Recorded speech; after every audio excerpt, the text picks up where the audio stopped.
Welcome to our viewers and listeners once again, wherever you are. I'm happy to welcome Coach Jatin Patel and Cricket Show President Leon Francis. This is the Cricket Show. If you join us on the radio section, then you join us at www.blogtalkradio.com/The Cricket Show. You can also call us to join in a conversation on the radio show at 1515-605-9850. You can also join us on our YouTube channel at thecricketshow.org. Today we have the main match to discuss in our little chat, and I now take the opportunity to say good afternoon to Coach and good afternoon to Leon. Good afternoon. Pleasant good afternoon to you, gentlemen. I hope you are enjoying the fine weather. I am indeed doing the same right in my neck of the woods. A wonderful, wonderful Sunday. All right. Thank you, Leon. Now, Coach, the Indian juggernaut just keep rolling along. The mighty South Africa crushed under the wheels of the Indian Express. In the driving seat is the illustrious Virat Kohli. Another century, his 49th, and on his 35th birthday. The engineer on this train is Rohit Sharma, and the men stroking the flames are the dynamic quintet Sharmi, Siraj, Jadeja, Bumrah, and Kuldeep. The passenger on today's journey were the South African cricket team, on for a ride of their life, going nowhere very fast. For South Africa, this was the second nightmare train ride on their journey, just when they were ready to party. What is there left to be said of this Indian team? The express driver is highly skilled. The engineer Sharma on top of his game. The men stoking the flames are without equal. They are flamethrowers without equal. Who, what, or which team is going to stop this Indian Express? Australia and New Zealanders are too far down under. The West Indians are nowhere to be seen, and England has lost sight of the road ahead. The Dutch are underwater. Sri Lanka and Bangladesh are too late to catch the train. Is there anyone to stop this train? To all spectators, I say, get ready, buy your popcorn and beverages, select your seats, and be prepared to welcome the trophy arriving on the Indian Express. Coach Leon, that is my ode, poem, call it what you will, acknowledgement that there's only one winner of this trophy this year. Coach Leon. Go ahead, Leon, first. Yes. What's your Dennis, well put together, man. Like I have been saying from the onset, India has got everything. Imagine they have everything. You can imagine that they have a guy, the vice captain, sitting out and still doing just as well. The bowling is unplayable, the pace bowler unplayable. If you look at these guys bowling, the Indian fast bowlers, the South African had no answer.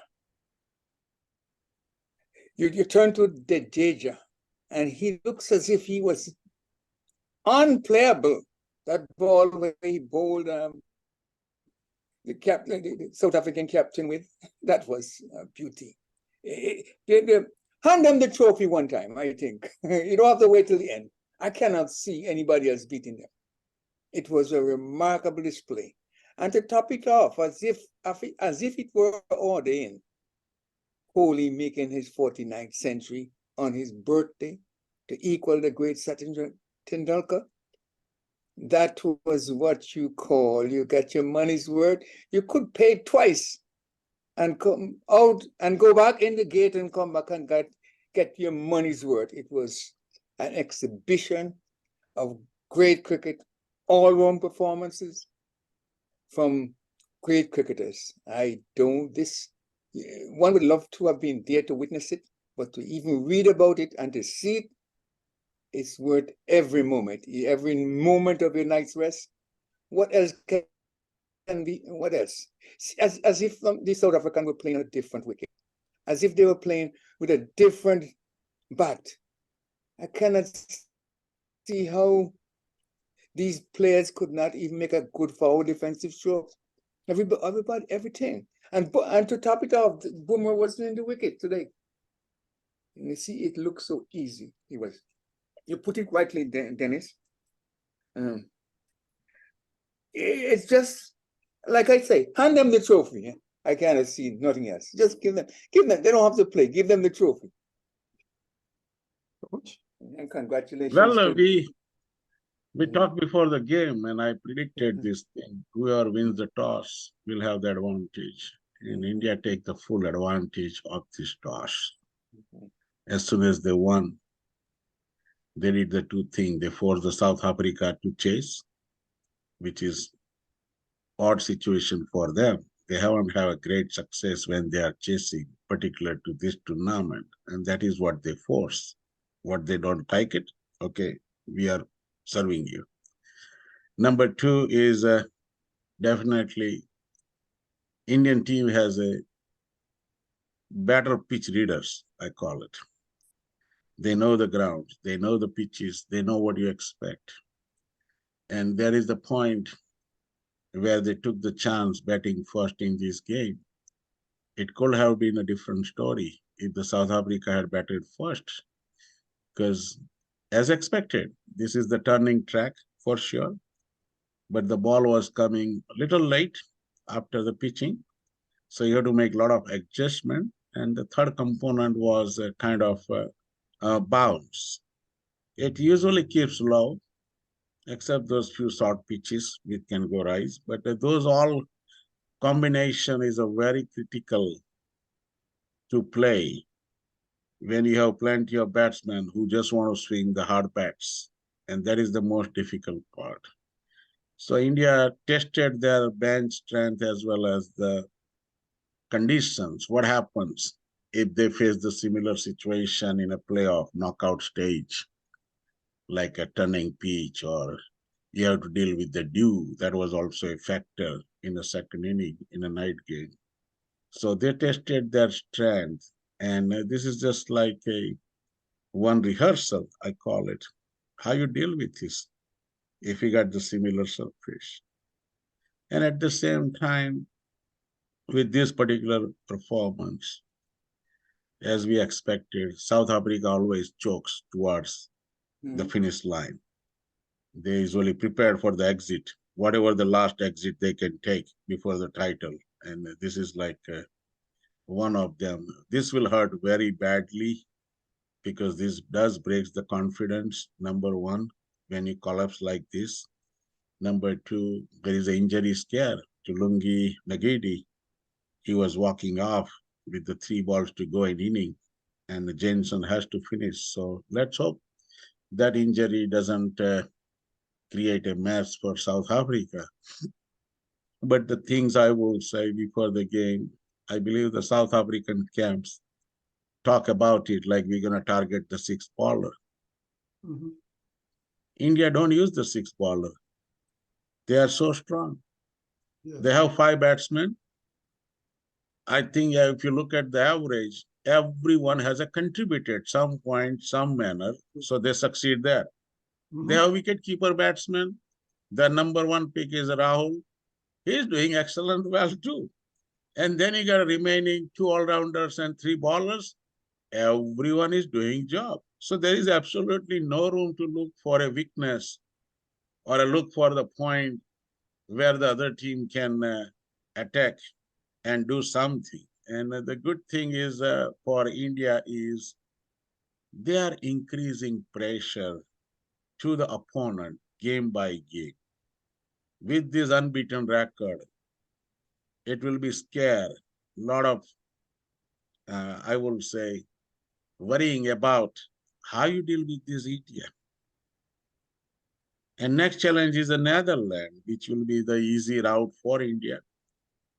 But at the same time, I will not be surprised if they can make one or two changes in the team to get the rest for a couple of guys, because they're already in a number one position, right? It's not about winning everything. It's all about preparing for the playoff, which is the semi-final and final. And that's where I think at least one replacement is coming to rest someone, maybe two. And that is the best thing to do, being in a long journey.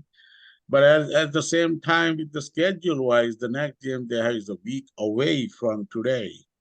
And that gives the rest already to all players what they need. And in that sense, I will not surprise either if they says we are going unchanged. Because they got week-long rest. None of the other team has it before you heading to the playoff. So that's a huge. It's a definitely, it doesn't matter what they do, what they're capable of. But when you face India, the scares are there from ball one. It begins with Bumrah. Even today, he was right on the spot, right with the length and line, beating batsmen, beginning from the second ball, I would say. And that carries on. And there is no relaxed situation for any batter. Don't think that I will pass by this storm and wait for the third baller, fourth baller, fifth baller. No, all coming same way, and they bring the same fear for you. And that is what the South Africa paid for it.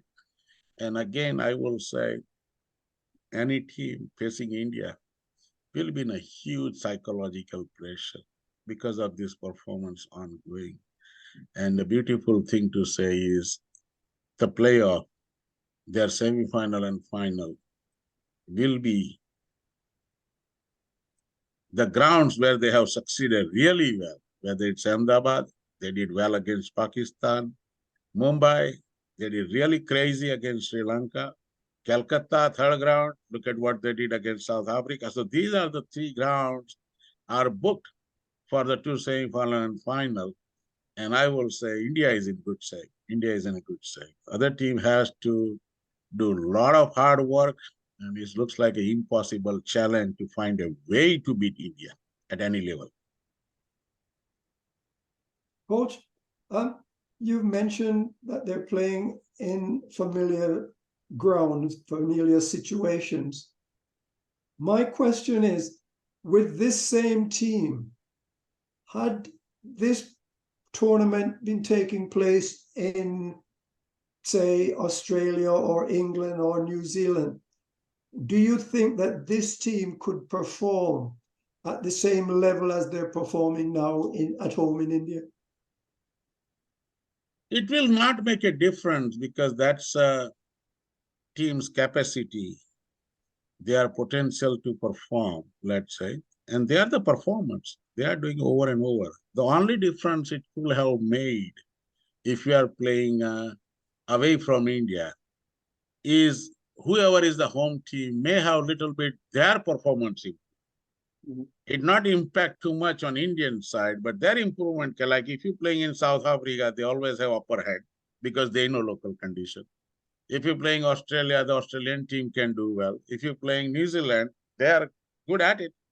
Same thing with England. If you're playing in England, they know how to deal with the swing bowlings, right? So this like give a little bit advantage, but not a whole lot. But this team at this point with the form they're carrying, each and every player, it's unbelievable. And this is the best combination India has put together in any World Cup since 1975. How long do you think? Okay. Go ahead, Leon. Yeah. Just going back to the match itself. You know, if it were perhaps not Kohli's birthday, perhaps the Deja might have been the player of the match. But he's 5'4". And I think they had a little more sympathy for him. And I would not question that. But we cannot underestimate the Deja's bowling. He was on the spot, beating guys. You couldn't sweep him. You couldn't even go down the line for him. At least they were not going down and hit him over the top. When you cut him, you have a tendency to on the edge. oh, hitting straight to a fielder.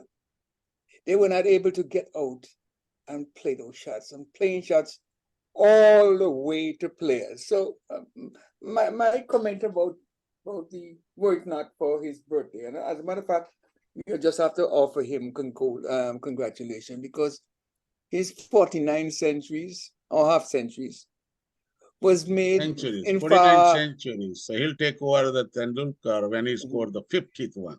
yeah, the centuries, yeah. And then he was the point I'm going to make. He made it in 240 odd, while Tendulkar is 400 something matches. Yeah, he's like Tendulkar took 452 ODIs to score those 49 centuries and overall 100, I think, Yes. combining test and other. But at the same time, Kohli is doing in 277. That's a quick. Yeah. If you look at his That stats quick, and numbers with so many records, every 1,000 number, like 1,000, 2,000, 3,000, 4,000, he can count on. Every 1,000 mark in a world cricket, he is the fastest. Yeah.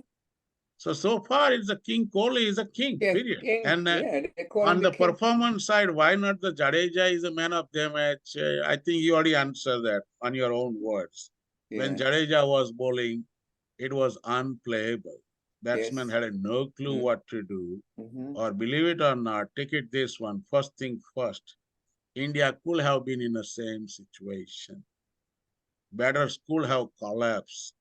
But this is the Kohli who turned around with that century Yeah. and put the South Africa unbelievable score. At one point, I was thinking like 250, 60 is good enough on this pitch. You cannot score more than that because ball was keeping low, ball was keeping kind of slowly coming to the bat. So there's a lot of adjustment needed and only experienced players can do it. And that was the tricky part, to score a run on a pitch which is not supporting you. That's a quality of batsman. And when Kohli put this century, it's just coincidence that he played on birthday, but he's not something mean for, like it's happened. Kohli does play each and every game, just what he plays today, right? But normally he is a good chaser. He is doing really well when the team is chasing, but this is today, I think he drives that score to make sure he's not 250, 260, 270. We must cross 300, not just 300. He took it over 325. And that's a plus because after this much score, the South Africa put in real trouble from ball one because now you need 6.5 runs per over as the average to score to begin with. And then you know that India don't have any loose bowler. All bowlers are good, means it does not matter whether you start from ball one or you wait for the 21st over. Nothing gonna change. So they have to play fairly from ball one, and it did not work. They tried, they started, but it did not work. You know, But in other words, the Kohli is the turnaround to me. He is a match turning point.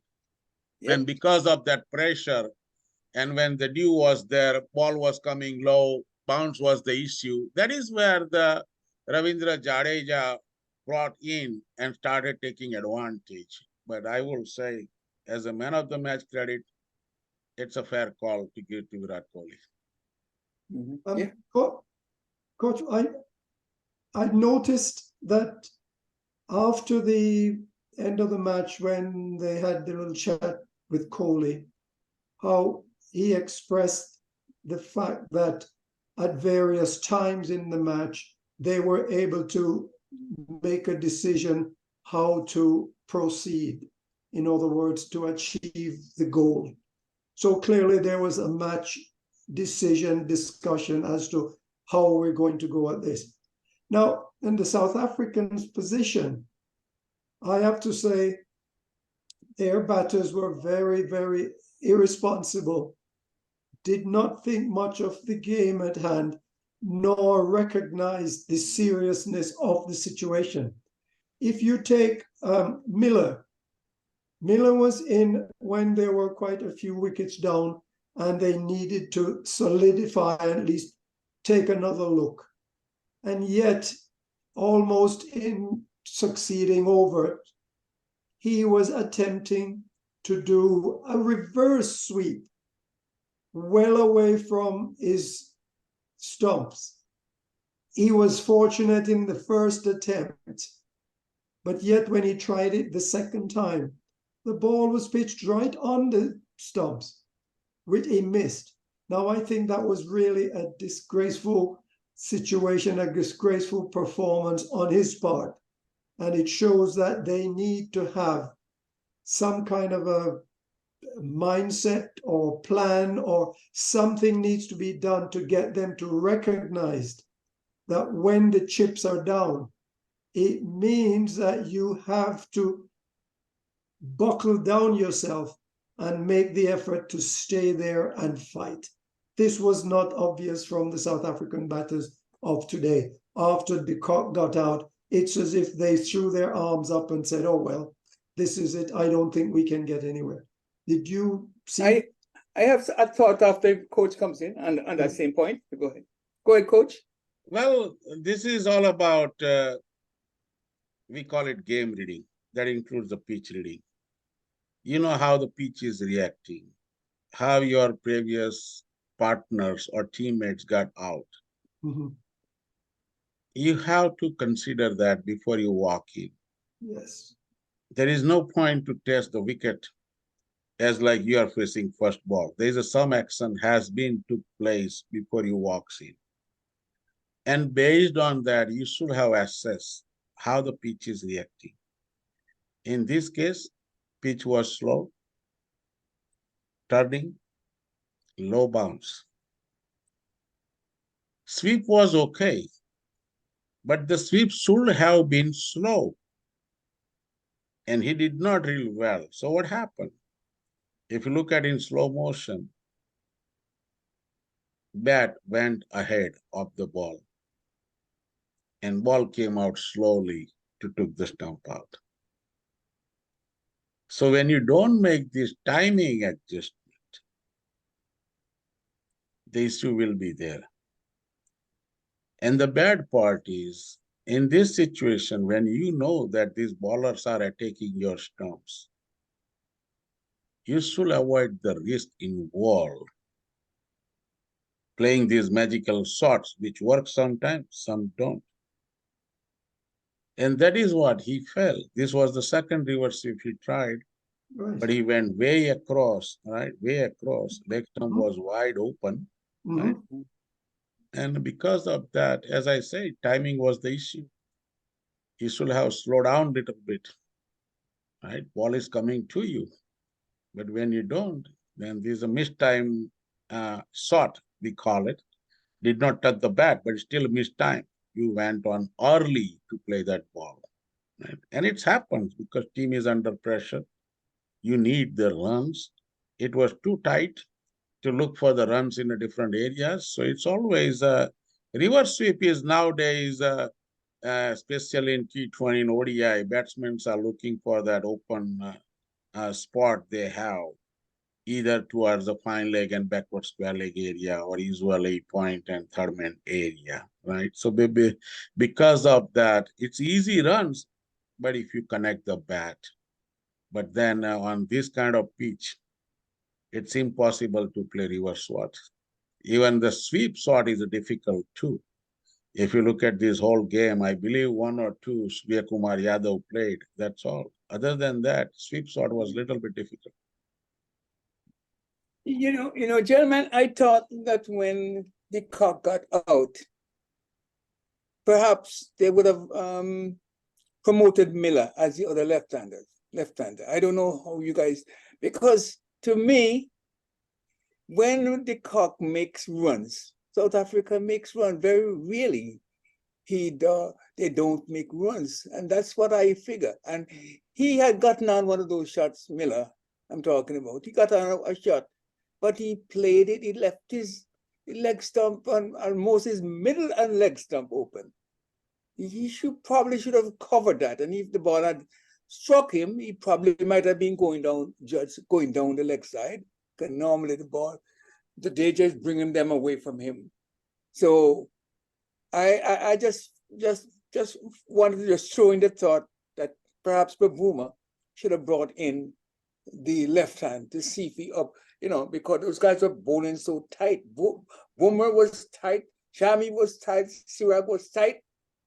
And then you got Jadeja comes on, and he too was tight, but there was a little opening. And I know he's gonna keep him on once he started to hit the deck, and that ball was moving so fast, and those guys were not able to play him. And not many of them tried to even use their feet to go down and even get stumped, None. Just to try and get him off his length.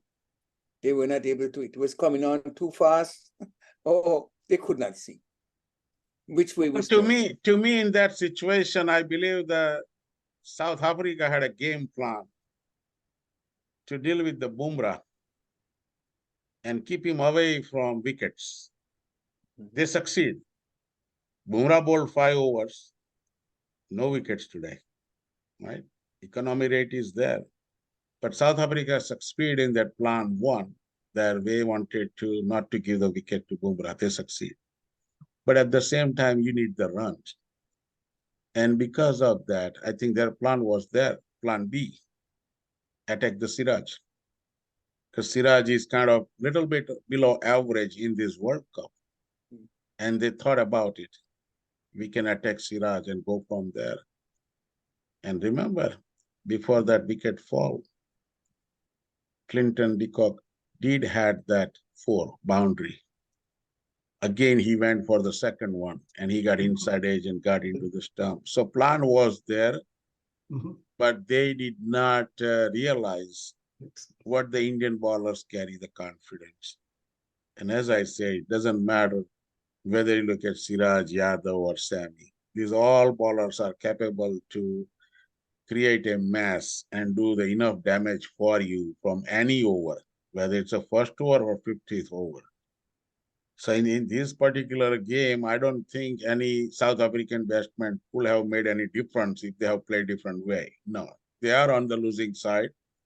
It doesn't matter whether they take risk or not. They have to lose. So they took the risk and they paid for it. Coach, just follow up a little bit. I say, if in fact, it's the norm that players keep playing away from their body, they're playing to get that inside edge. If you are playing away from your body, don't you? Body should be following just in case that ball nicks off the inside edge and got back to your pad. Your pad would have been a second line of defense. You would be getting LBW. So, but they keep playing that shot, and a number of players are getting inside edge and get bowled. You chip the ball. The reason is that the majority of the games are played outside the off stump. Anything on a leg side, even a 1 extra stump on leg side, it's going to be wide. So nobody's bowling in that area.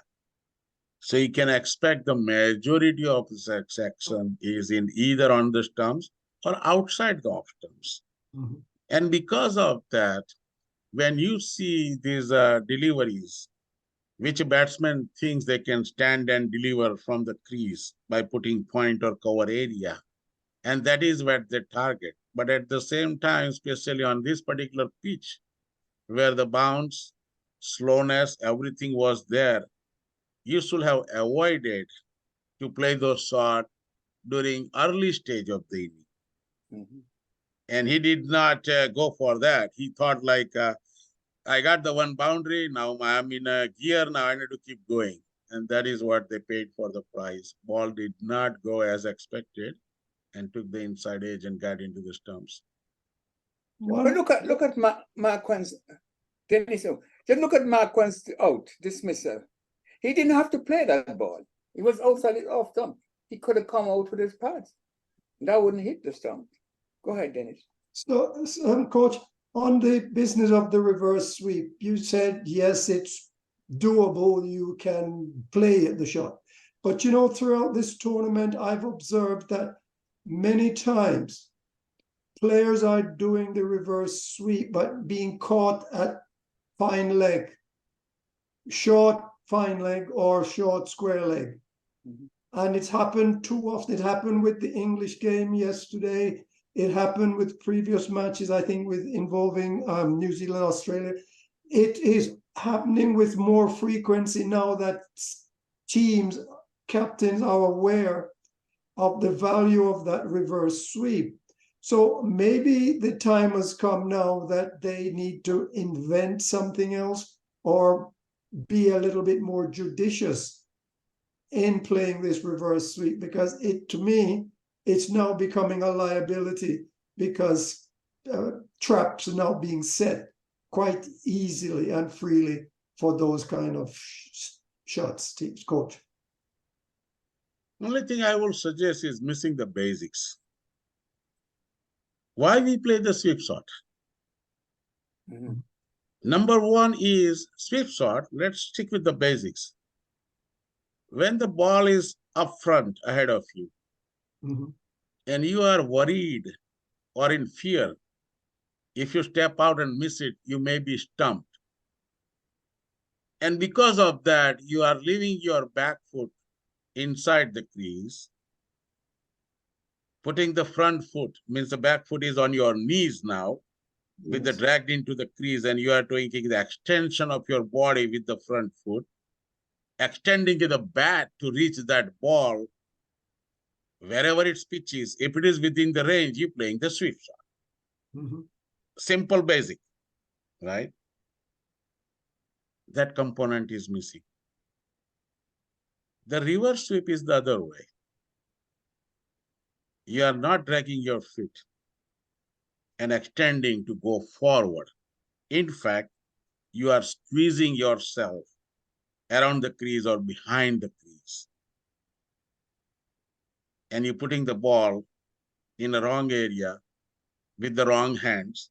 Remember, when you play sweep shot, your strong arm is at the bottom. When you play reverse, it switches. Right? So what happens here is, when the basics missing, means most of the time you don't have the proper room to play that shot. And the second part is, when you're going the harder one, means you, like Dennis said, most of the time they get caught at backward square leg or short fine leg. What happening here? They are going so hard or so soft. And because of that, you are not reaching the fence. The ball balloons up, goes straight to the fielder. Because batsmen, when they play reverse sweep, I haven't seen soft reverse sweep. Remember, I used the word soft reverse sweep.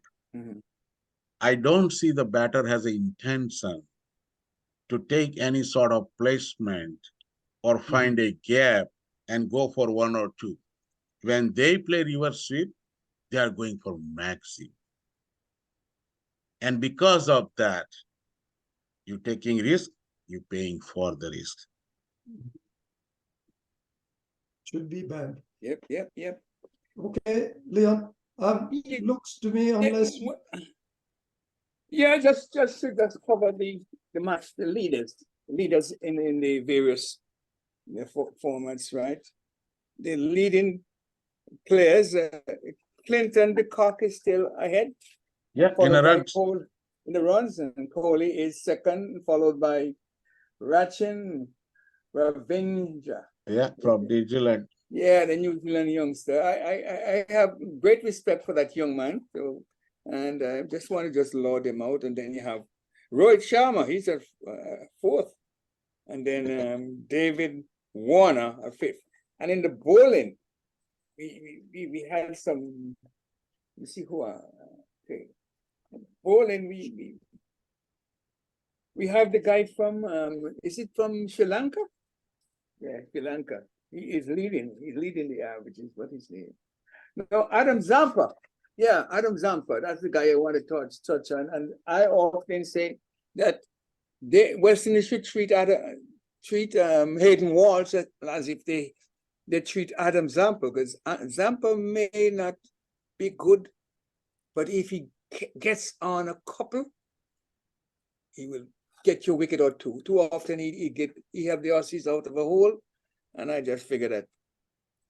Yeah, but other than that, the young man out of Dilshan from Sri Lanka, and then followed by Marco Jensen from South Africa, and then following by Mohammed Shami. And this guy missed a few matches, 3 matches he missed, and still in 4th position. He is super as well. I don't think, and there somebody hinted that some of the players from India may not be in the next World Cup, but they definitely will be in the championship trophy. We expect 3 to 4 players will not be there. Yeah. I'm expecting, especially because a lot of players are aging up, and India has a huge talent pool. So we may not see some of the players for sure. Yes. But from here on, it looks like the game is wide open. India secured the spot 1 for sure. South Africa is qualified for the semi-final, but we don't know the position-wise yet because they still have to play Afghanistan. Yes. And at the same time, the way I feel from here on, the show belongs to Afghanistan and Pakistan. And what Australia and New Zealand do. So these are the 4 teams. If they are involved, this is the fine points, I will say, before the playoff. Who can be at 2, 3, 4? They'll decide. New Zealand is facing the huge pressure now because they are going to play their last game against Sri Lanka. And by the way, Sri Lanka, they are still has a contender mathematically. Like New Zealand is playing last game with 8 points, and Sri Lanka is playing 8th game, means they have 2 games to go, and they are at the 4 points. So if the Sri Lanka beats the New Zealand, that's a huge pressure because even Sri Lanka can catch up with the 8 points, right? And at the same time, Pakistan and England will be the key for Pakistan at least. But the biggest one is I still consider, watch out to this game, Afghanistan, Australia, and later on Afghanistan when they play South Africa. We see South Africa, how they play against spinner. They lost 7 wickets today between Jadeja and Yadav. That tells. So if it is a turning track, it is all 3 South Asian teams, Pakistan, Sri Lanka, Afghanistan, or Bangladesh, all can be. Looking at the team, coach, I'm sentimentally love to see Pakistan go through. I think of all the teams behind, it looks like Pakistan, the only team, can handle the Indian bowling. To me, personally. And that it's all 3. Even Afghanistan can do well against India because they know the situation. They are good with the weather and they know what they expect from the pitches. So as I said, when these 2 teams faces, only pressure can change the difference in outcome. Coach, 2 things. I'm still not in full agreement with you that Afghanistan poses the same level of danger to get in the semi-final spot because they have to play Australia and South Africa. Now, whilst I think they may beat South Africa on a good day, I very much doubt that they can take both South Africa and Australia in the next 2 games. So for that reason, the maximum point I think they could look to get is 10. And because of their net run rate, I don't see that they can squeeze out another team. Pakistan, to me, again, is in the same boat. They can certainly take England, but their net run rate is so poor that once again, I think they could get the 10 points, but I don't see them in a position to knock both Australia and New Zealand out of it. So I'm going with my prior contention that India, South Africa, Australia, and New Zealand will be the last 4 team or the final 4 in this thing. But I will go so far as to ask if you are prepared to make a prediction as to the final 2, because South Africa and India match today looks like it could be a rehearsal to me for the eventual final. However, India has shown what they are about. So I don't know. It's quite likely that, as I've said, the Express is on the way with the trophy and India is the one holding the trophy. I can add this point here with Australia sitting with 10 points, with just 2 games to go, and next one is against Afghanistan. Right. So even they win against the Bangladesh, they'll come out with the 12 points. Right. So Afghanistan with 2 games to go, they are sitting at 8 points. Means if they win 2 games, they can be 12 points. So that is the reason this is completely uncertain. Mathematically still possible. Possible, yeah. We have to see the practical way to do it. But here is my key point. People are not looking at Australia and New Zealand going through the pressure, believe it or not. Because remaining games, let's say, if you're looking at Afghanistan, they're playing in Mumbai, Calcutta, and if you involve Pakistan, England, the third ground they're putting Ahmedabad. Now, these all 3 grounds, believe it or not, spinners has advantage. And that is the huge. Because Australia, they only have Zampa, where Afghanistan can give you 3 spinners. Yep. And 2 of them are good ones. We have seen it, right? So that is the plus thing, is how the bowlers will do the job on these grounds. And again, these I believe the Calcutta and Mumbai both will be really bit tricky if you are chasing the target. It's not easy because both are very close to the ocean, water, just like Caribbean. And if it is at night, you expect dew also, which is the huge factor. And the New Zealand is playing just 1 game. And if they lose against the Sri Lanka has 4 points at this point with 2 games to go, means they can tie up with the New Zealand with 8 points. So the possibilities are there.